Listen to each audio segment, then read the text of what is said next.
tudo bem? Eu sou a Márcia Mafra, eu sou a responsável pela gestão aqui do Centro Profissional Ribeirão Shopping e nós estamos para mais um episódio do CPcast. E hoje nós vamos falar do mundo da pediatria, conversar um pouquinho sobre a clínica aqui da doutora Ana Beatriz. Então, obrigada, doutora Ana Beatriz, por estar aqui com a gente, pelo seu tempo, por desligar um pouco o telefone para ficar só com a gente.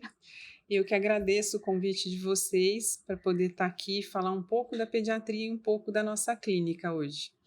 Bom, então a gente quer saber todos os detalhes da sua história na pediatria, de vida. Então começa contando os detalhes aí.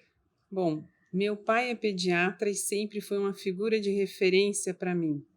Eu sempre tive a curiosidade, gostava muito de criança e via todo esse trabalho dele e fui me interessando. Fui um pouco desencorajada por ele, porque ele falava que era uma cobrança muito grande e por ser mulher, quem conhece ele sabe que ele tem essa veia machista mesmo, mas não adiantou muito. Eu fui fazer faculdade em Londrina, passei no vestibular do meio do ano, lá na Universidade Estadual de Londrina, me apaixonei pela cidade e achei que de lá não voltaria. Só que eu passei na residência aqui. Londrina, quando eu fiz, não tinha tantos recursos como tem hoje. Então, a terapia intensiva neonatal era bem menor do que a daqui, nós não tínhamos tomógrafo dentro do hospital, tinha que levar o paciente para fora. Então, eu pensei, volto para Ribeirão, faço a residência e volto para Londrina. Só que nesse meio tempo eu casei e tive filho e fui fazer mestrado. Então, eu acabei ficando por Ribeirão. Eu voltei e fiquei. Claro que um pedaço de mim continua lá em Londrina. Mas pode abrir a segunda unidade da clínica lá, né, doutora? Por que não? Nunca tinha pensado nisso, para falar a verdade. Nunca pensei nisso, porque nunca foi um objetivo de abrir uma clínica, no sentido de abrir uma franquia. A clínica, ela veio depois de muitos anos dentro do hospital. Imagina. E eu comecei, claro, a residência, o mestrado, trabalhei muito tempo com a questão de alimentação, com a prematuridade. Fico no HC desde 2000, eu sou médica assistente lá e desde 2000 eu estou no ambulatório de segmento dos prematuros. E nesse meio tempo eu fui me envolvendo cada vez mais com alimentação, com desenvolvimento. E aí surgiu a necessidade de ampliar um pouco esse horizonte. Foi daí que surgiu a ideia de começar a atender fora do HC. Antes de sair do HC, eu fui para a clínica civil, que tem convênio particular. Ali eu comecei a ver um outro mundo, onde eu poderia fazer o segmento, mas eu também poderia me complementar de uma maneira diferente. Como médica assistente, eu fico responsável pela orientação. Muitas vezes eu entro em sala e atendo, eu sou obrigada a confessar que eu Não ainda resiste. não resisto muito algumas vezes, mas quando eu faço atendimento no consultório, sou eu que sou responsável. O paciente chega, conversa e ali nós ficamos 1 hora. É uma consulta que eu brinco que não é só saber o peso, saber como que está o comprimento, o perímetro cefálico, perguntar com que idade andou, como comeu, se amamentou ou não. É algo muito maior, porque eu acabo me envolvendo no dia a dia dessas famílias. Eles É uma têm o meu história junto, né, doutora? É uma história junto. Eu falo que eu tenho vários netos já. Eu imagino. Eu passei primeiro pela fase dos sobrinhos, mas agora eu já estou entrando na fase dos netos. Olha só. Já que eu não tenho netos, e Ainda. não, lá em casa está um pouco complicada essa fala ainda. Então, eu resolvi adotar vários E pronto. e pronto. Assim eu me satisfaço como Isso. pediatra e como Como avó. avó. Então, eu tenho trabalhado já há algum tempo. Inicialmente, a clínica era menor, era só eu.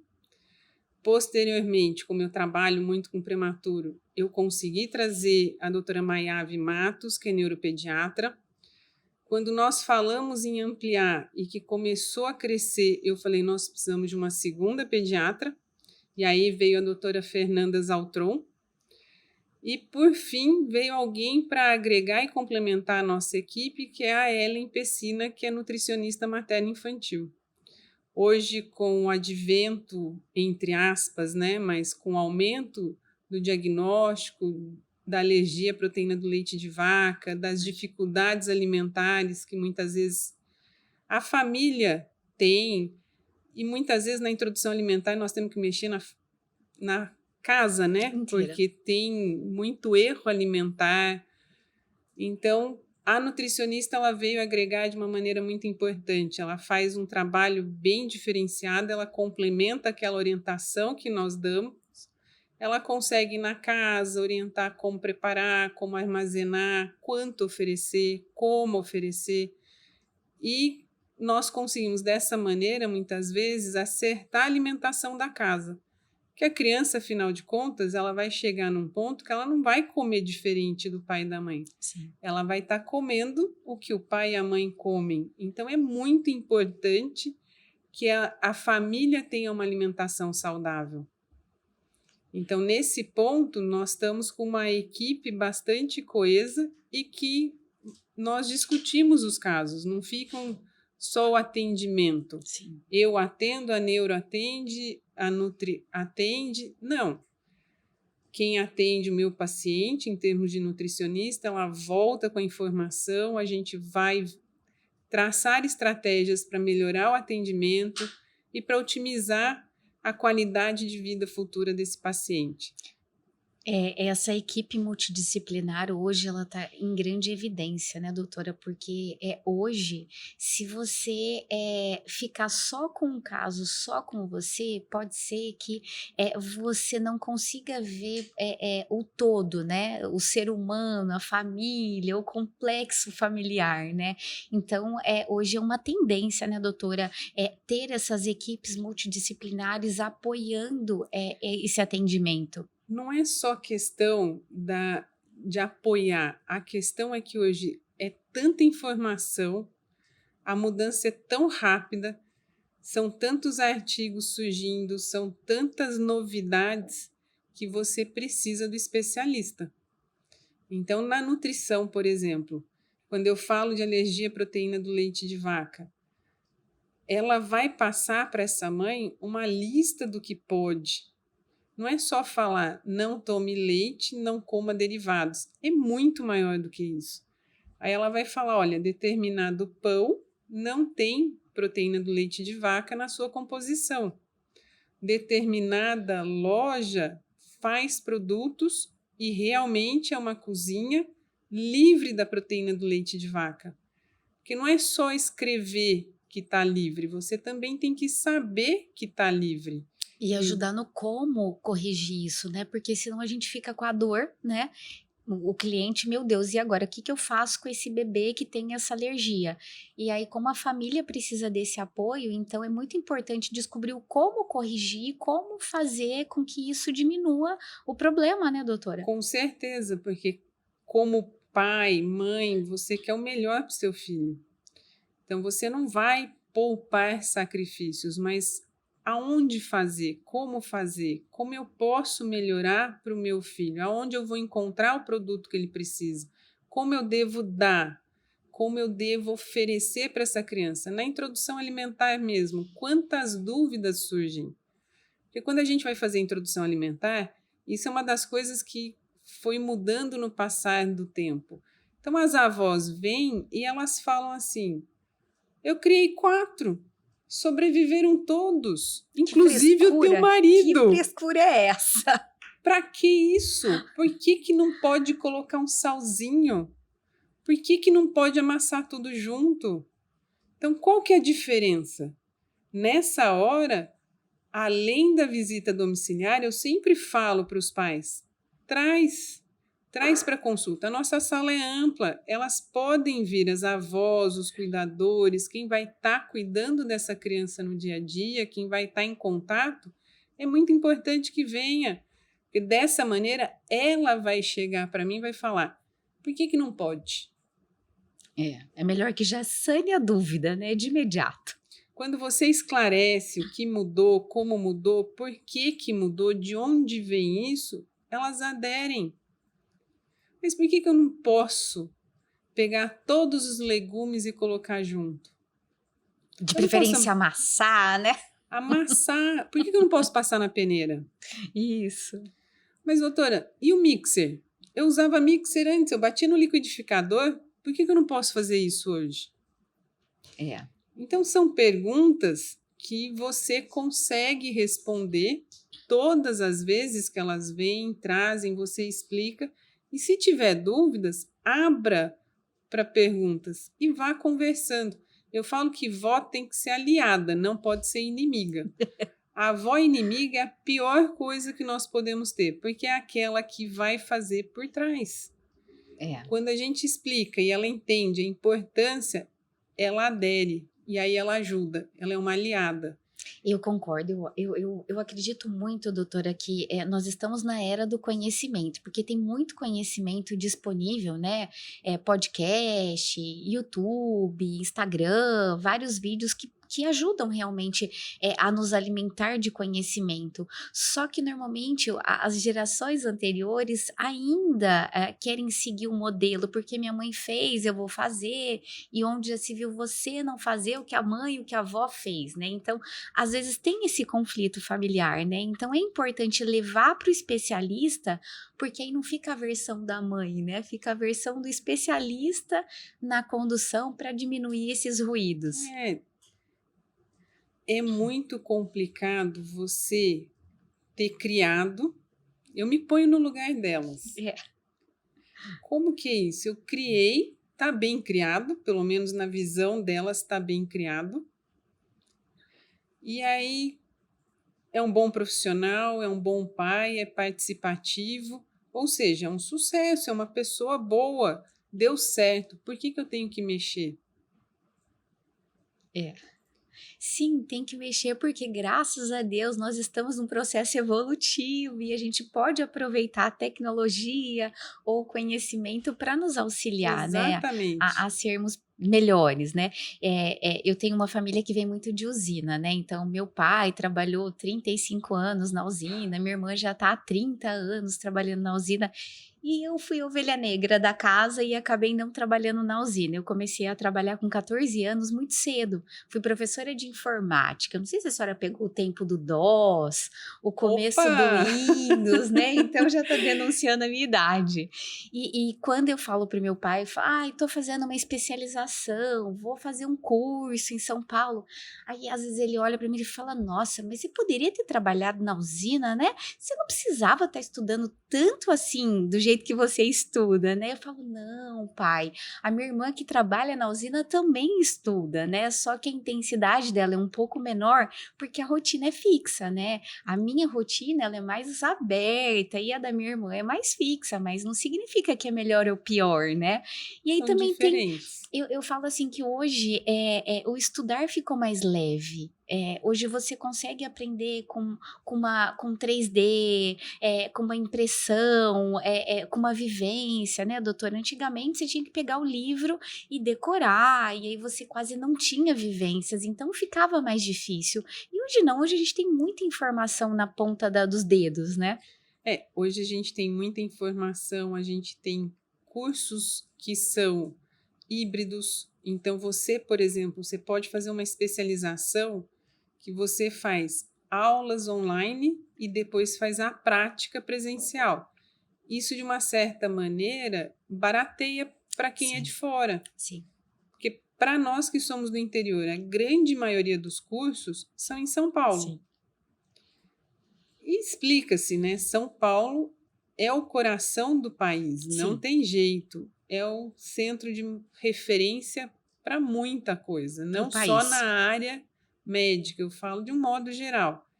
Então, quando você fala, ó, eu vou fazer um curso, que nem eu vou agora fazer um de desenvolvimento infantil, faz uma parte híbrida, então eu faço uma parte online e aí eu vou fazer o presencial, que é a prática daquilo que eu vi a teoria. E isso complementa, isso te permite um aprendizado melhor. A pandemia foi péssima, Mas porém ela foi aprendemos. boa, porque nós tivemos que nos reinventar. Sim. Tirou todo mundo da zona de conforto, né, Tirou doutora? todo mundo. E quem foi pai e mãe sabia que não podia ter zona de conforto, mas de uma certa maneira a gente vai criando mecanismos para a gente ficar mais ou menos com uma rotina. Sim, sim. Agora, com a pandemia, esses cursos começaram a aparecer e ganharam força. Isso é muito mais fácil. Ao invés de eu ir para São Paulo 3, 4, 5 finais de semana, eu vou um final de semana. É maravilhoso, né? Uai, se for ver o custo para você ir para São Paulo, não só o custo financeiro, mas eu tenho que sair, eu tenho que fechar o consultório, eu não vou estar disponível para os pacientes, que eu vou estar fora. Então, tem todo um custo relacionado a isso. Agora eu vou perguntar uma pergunta muito pessoal, né? Como foi para você fazer essa migração de compartilhar conhecimentos, né? Porque você comentou que você trabalhava sozinha como especialista no HC, na clínica civil, e aí no consultório agora você está tendo parceiras, inclusive do mesmo departamento, do segmento, né? Eu acho isso muito bonito, porque tem essa questão da humildade, de trocar experiência, de aprender junto. E para a senhora, como é que foi?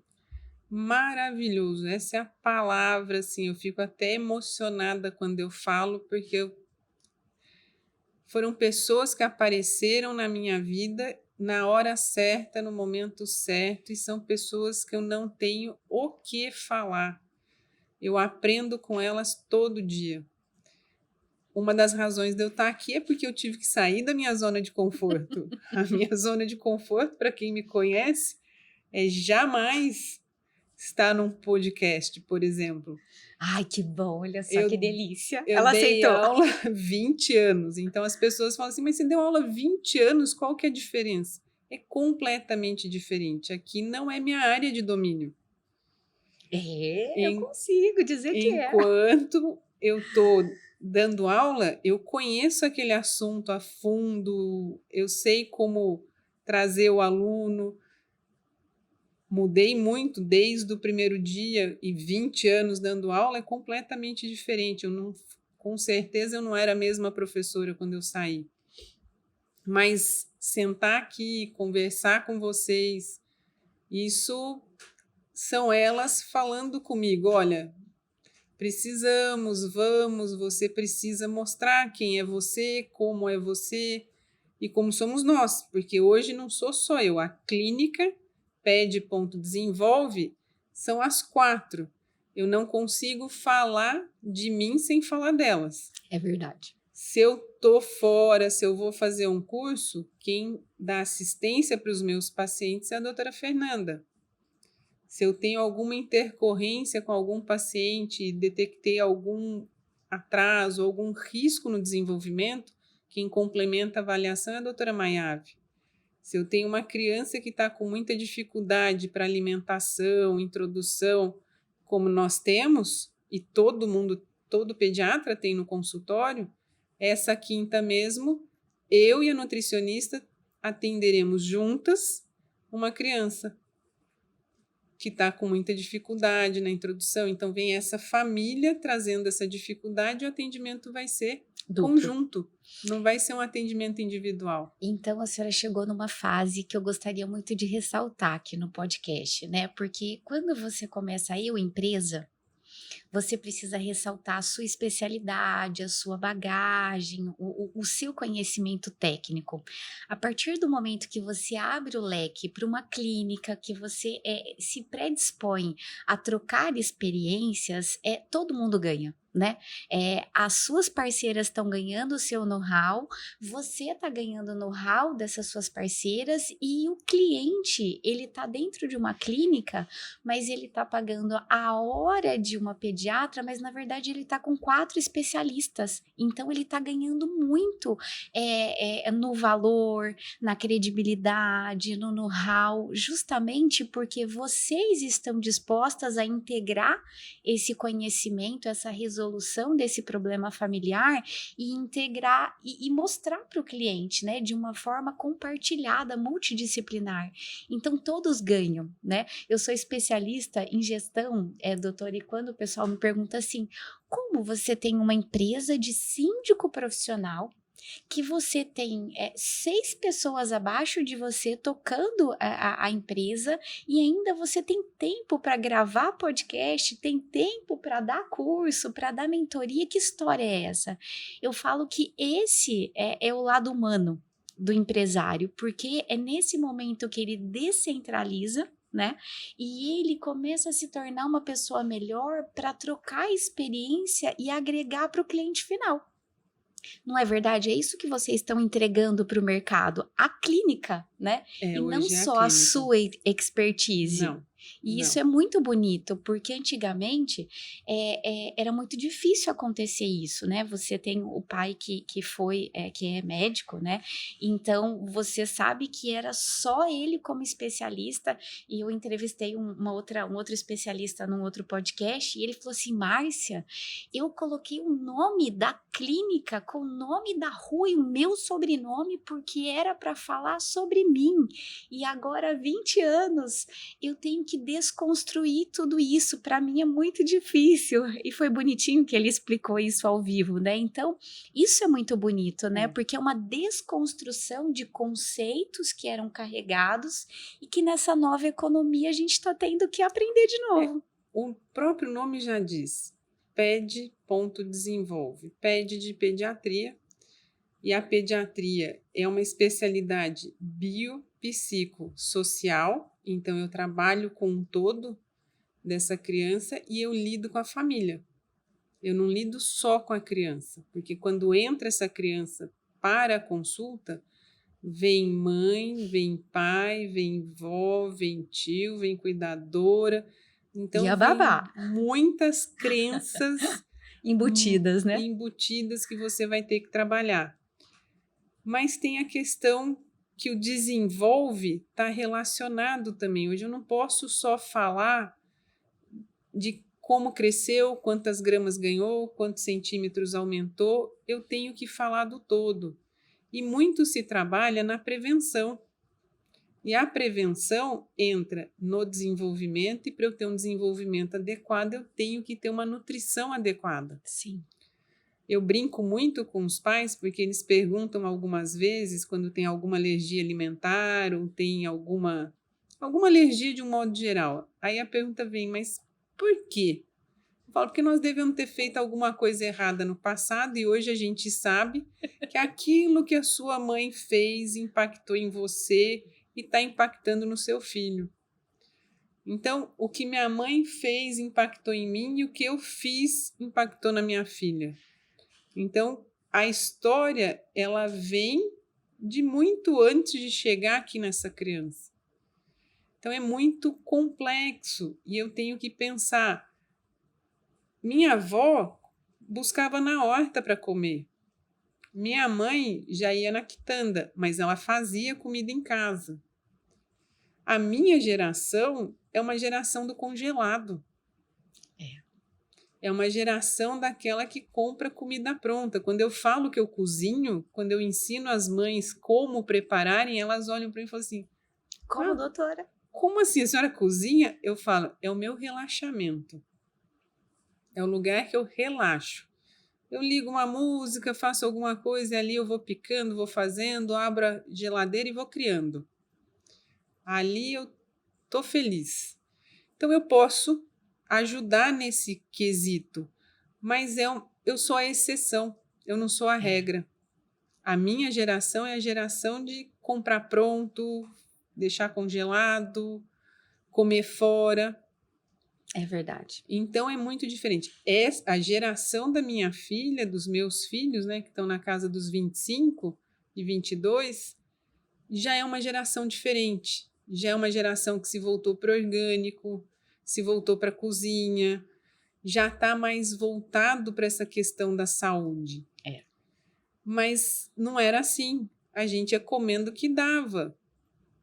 Eu lembro dos intervalos da faculdade, era tudo salgadinho. E era fritura. Não era assado, não. O assado foi pós-faculdade. Por aí você vê quanto tempo faz que eu formei, né? Não tem Faz problema, muito. não tem problema. Mas é muito interessante isso. E hoje a gente olha de uma outra maneira. Então, provavelmente, daqui a alguns anos, nós vamos colher esses frutos. Sim. De ter melhorado a nossa alimentação, a nossa qualidade de vida. Eu melhoro o que eu como, eu melhoro minha qualidade de vida, eu aumento a minha expectativa de vida, mas eu aumento com qualidade. Adianta eu viver 100 anos sem conseguir andar, sem conseguir me comunicar com o ambiente, deitado na cama, com o cuidador? Não, eu brinco que eu posso viver os 100 anos daquelas japonesinhas que apareceram numa reportagem recente, que estão cozinhando, estão conversando, fazendo encontros, chá Isso é da prazer, tarde. né? Isso eu posso viver 100 anos tranquila. Eu sem entendo. problema. Agora, viver 100 anos acamada, qual que é a vantagem? Nenhuma. E eu tenho que plantar isso agora. Por isso, quando eu falo com as mães, nós vamos fazer a introdução familiar, eu falo, nós vamos fazer a introdução familiar da família. Que eu já vou começar a trabalhar o erro alimentar de vocês, que com certeza tem. Não adianta mandar a criança comer, sendo que a família inteira come errado, né? Não adianta, tem que mudar. Dá para você tomar Coca-Cola, falar para a criança que a Coca-Cola é ruim, tem muito açúcar, e aí você está tomando? A criança aprende pelo exemplo.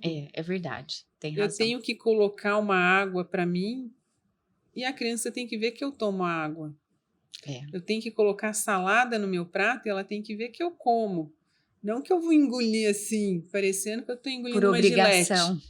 Não, eu vou comer por prazer. E eu tenho que aprender a comer. É mais difícil ensinar um adulto a comer do que uma criança. Essa dúvida eu não tenho.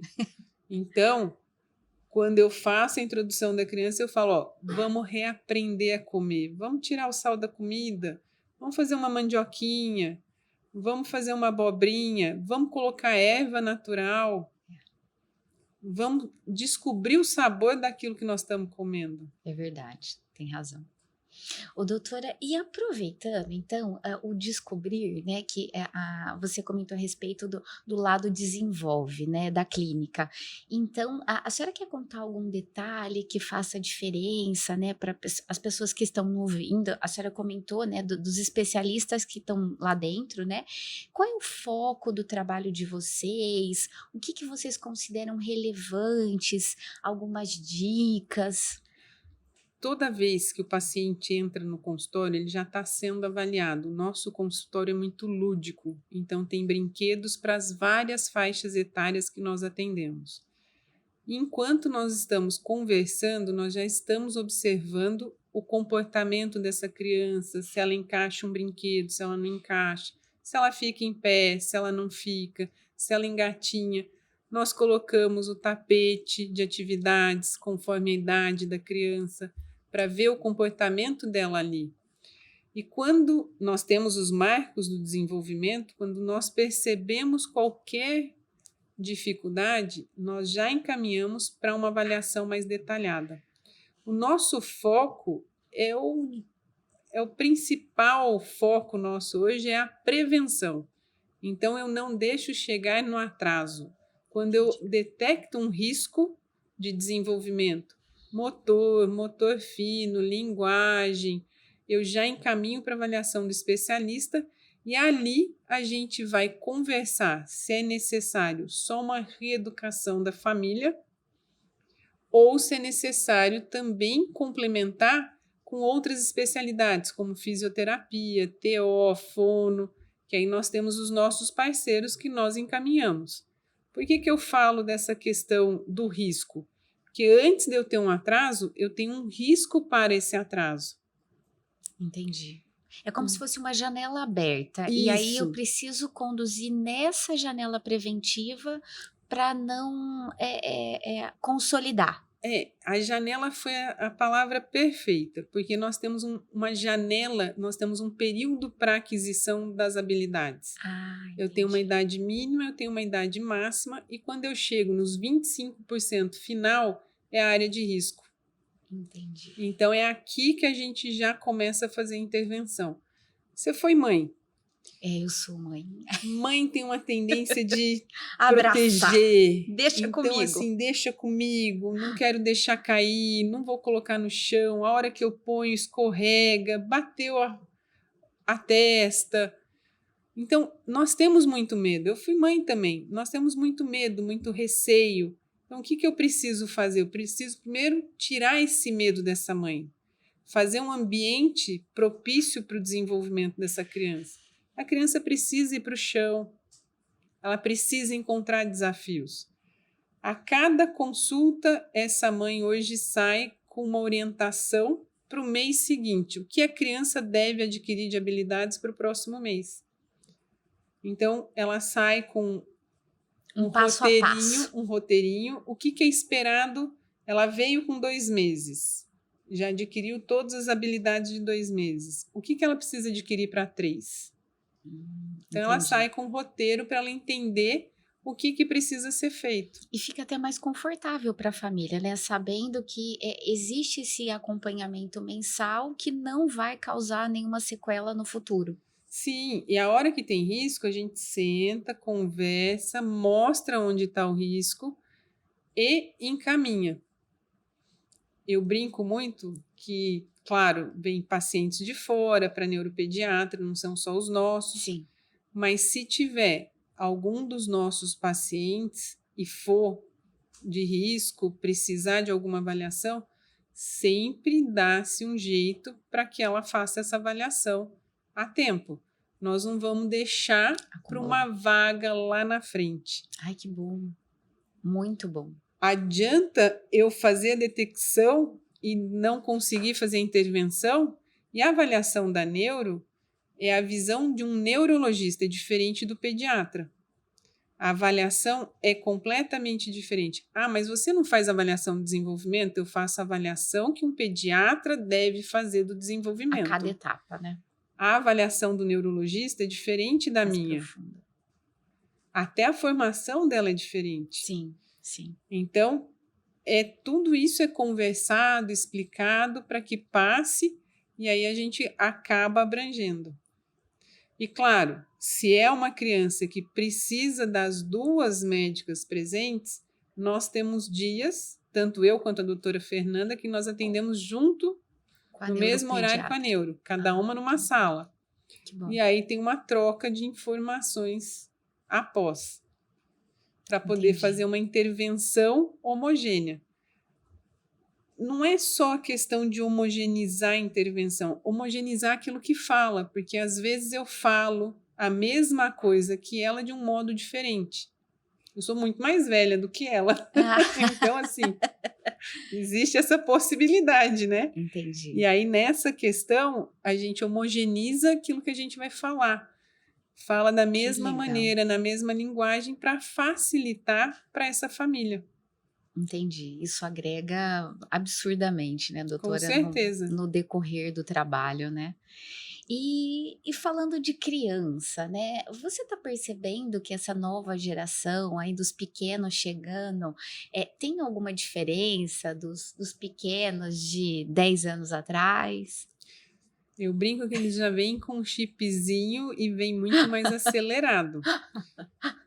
Nós temos que dar, e hoje nós damos muito mais ênfase à questão do desenvolvimento. Eu brinco muito com relação a isso, porque meu filho mais velho tem 25, a filha 22. Eles não tiveram isso. Eu, então, nem se fala. Mas, hoje, a gente está orientando essa questão do desenvolvimento. Isso faz com que eles tenham um desempenho melhor. Tem razão. Porque nós já estamos preparando, nós já estamos estimulando e o estímulo está diferente. Você chega na consulta hoje, você não quer só que fale assim, olha, vamos olhar a curva, nossa, está bem o peso, está bem o comprimento, está bem o perímetro cefálico. Você quer mais. Tem razão, doutora. Você quer mais. Olha, por que eu vou introduzir isso? Por que eu devo fazer isso nessa idade? O que eu espero dessa idade? Quando vai rolar? Está rolando para um lado só, por que não está rolando para o outro? Então, a demanda é completamente diferente. Eu tenho mais de 20 anos de formada, fiz mestrado, já fiz formações na parte do desenvolvimento, trabalho no ambulatório de prematuros e eu brinco muito com essa questão com os residentes. Se os pacientes de 20 anos atrás estivessem sendo estimulados hoje como são os atuais, eles teriam outro desempenho. Claro, nós temos no nosso ambulatório a psicologia do desenvolvimento, que isso é um diferencial no SUS, muito importante. Então, permite com que a gente faça também uma estimulação diferente. Mas, mesmo assim, esse estímulo mudou, essa conversa mudou. Muita avó chega e fala assim, mas no meu tempo, não fazia isso nessa idade. Nossa, mas já sabe. Nossa, mas olha, já está sustentando a cabeça. Mas ficava muito mais no colo, ficava muito mais enroladinho. Elas querem fazer o charutinho. Nossa, minha filha detestava. Então, mas não era o que ela queria fazer? Ela não falava para você? Que tinha que segurar, olha, apertar. Segura, aperta. É importante para a firmeza. Para a firmeza dela, para a segurança. Mas tem criança que não suporta. Tem criança que quer o contato, mas não quer aquele charutinho. Mesmo dentro da unidade neonatal, hoje a gente não faz mais esse charuto rígido como fazia. Entendi.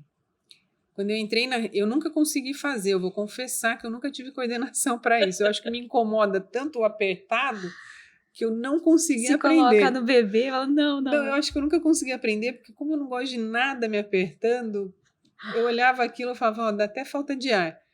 Mas tinha funcionário que fazia, o negócio ficava assim, ó. Você podia carregar a criança, que ela tá durinha.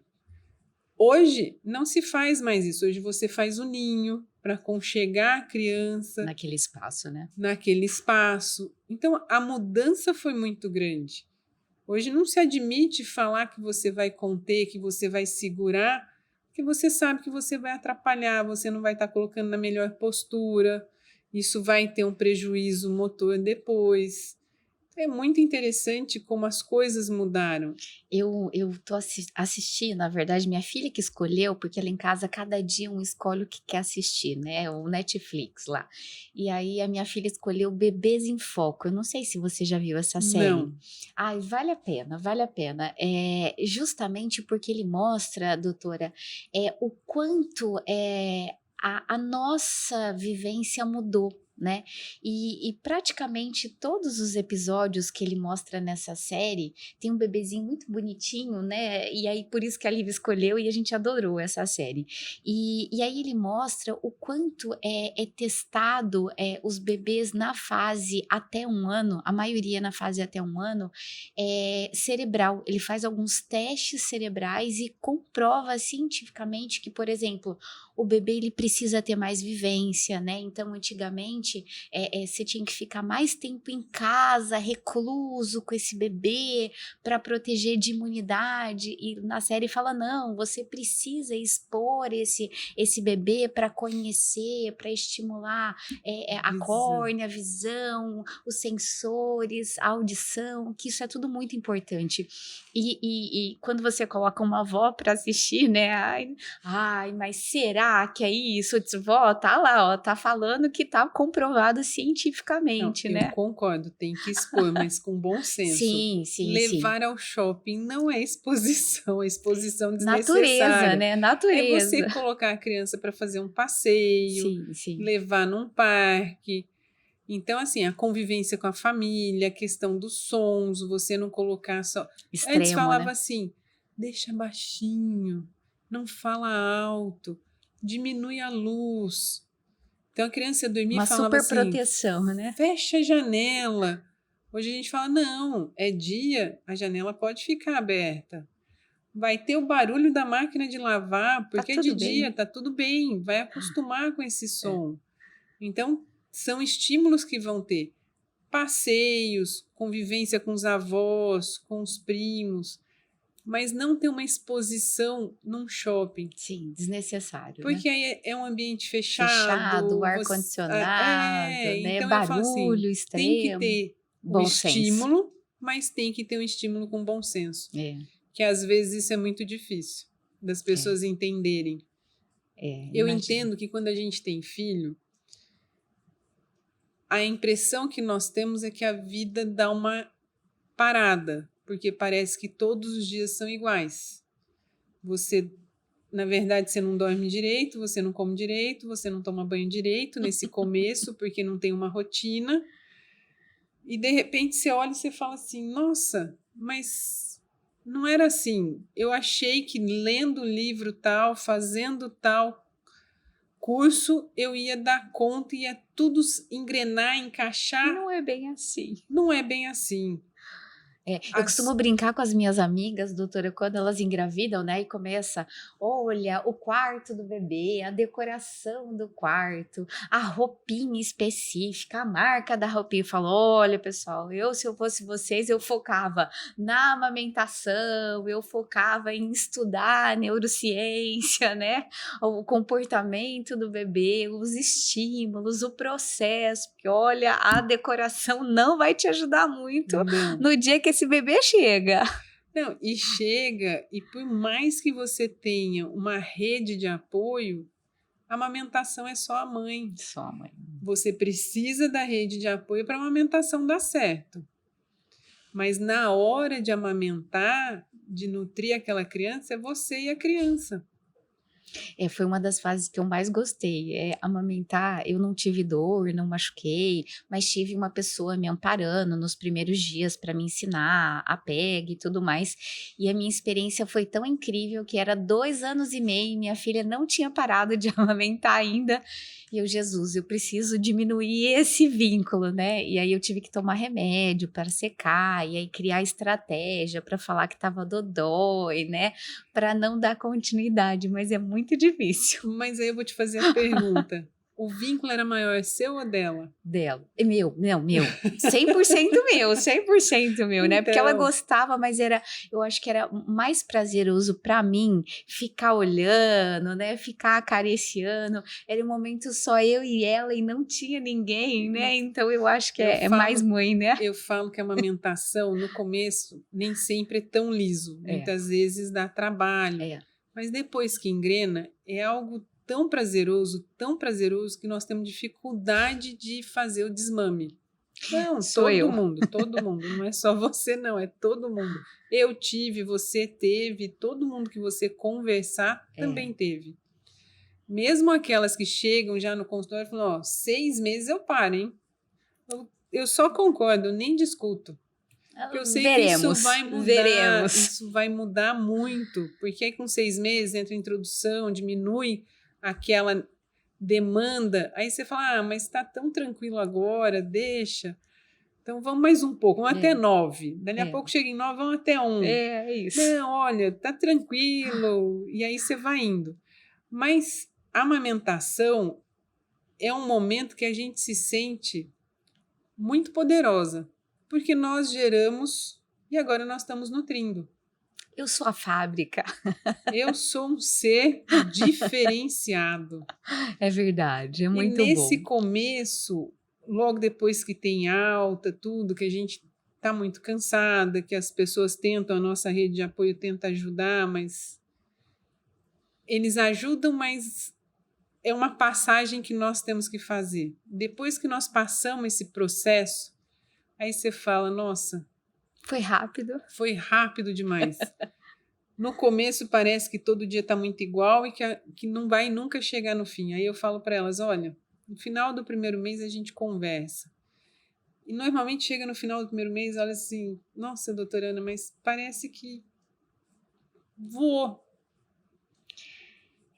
E aí voou o nosso podcast também, Ana. Olha só como passou rápido, olha. Então a gente já está indo para a fase final. Foi muito gostoso essa interação, essa troca de ideias. E você quer deixar algum recado para as pessoas que estão nos ouvindo? Algum pedido? Não, meu pedido é estimulem as crianças, foquem numa nutrição adequada. Não deixem excessos, não tentem compensar a nossa ausência, porque muitas vezes nós trabalhamos, né, com a questão de alimentos de conforto. Entendam que é melhor qualidade do que quantidade. se eu estou feliz com aquilo que eu faço, a hora que eu chego em casa, eu dou uma atenção de maior qualidade para o meu filho, para minha filha. Se eu sou uma pessoa que estou em casa, mas não estou satisfeita com a minha situação, apesar de eu ficar 24 horas, 7 dias da semana, essa qualidade não vai ser boa. Então, não foquem na quantidade, foquem na qualidade. Qualidade do tempo com os filhos de vocês, que isso faz muita diferença. Tem razão, tem razão. Às vezes as pessoas também me questionam muito, né? Nossa, mas sua vida é bem agitada, é bem corrida, você se julga, né, por ter deixado a Lívia desde os 8 meses, no período integral da escola. Eu falo, não. Eu amo a escola, eu amo a forma de condução da escola e eu tenho certeza que a hora que eu entro no carro, né, que a gente acaba buscando a Lívia junto, eu e o André, a gente dá tanta atenção, tanto foco, faz comida com ela, interage, a gente deixa ela mexer no celular que ela pede, né? Mas eu acho que o nosso vínculo familiar, ele é tão forte, tão unido, que a gente não tem outras vontades, entendeu? Fica tão gostoso essa forma que eu falo que, olha, vale muito a pena. Às vezes eu levo ela para palestras, treinamentos que eu vou dar ou que o André vai aplicar, e ela senta na cadeira e ela fala: eu vou ficar quietinha, mamãe. E ela fica mesmo, sabe? Só que aí a hora que acaba, ela olha para mim e ela fala assim: acabou? Mas aí na hora que falar acabou, eu obrigatoriamente sou dela, entendeu? Porque aí ela vai exigir e ela quer interagir com o pai, quer interagir comigo, mas eu acho que vale muito a pena essa questão de escolher a qualidade e fazer combinados com a criança, né? Porque às vezes o pessoal fala por trás e acha que a criança não entende, né? E às vezes eu falo, gente, é um humano aqui, vocês prestam atenção, não é porque ela é criança, é que ela é idiota, né? Ela entende aquilo que você tá falando. Eles entendem demais. Tudo, né? Demais e desde cedo. É. Então, a maneira como nós lidamos, como nós colocamos as coisas, os limites, os combinados. Nunca prometa algo que você não vai cumprir.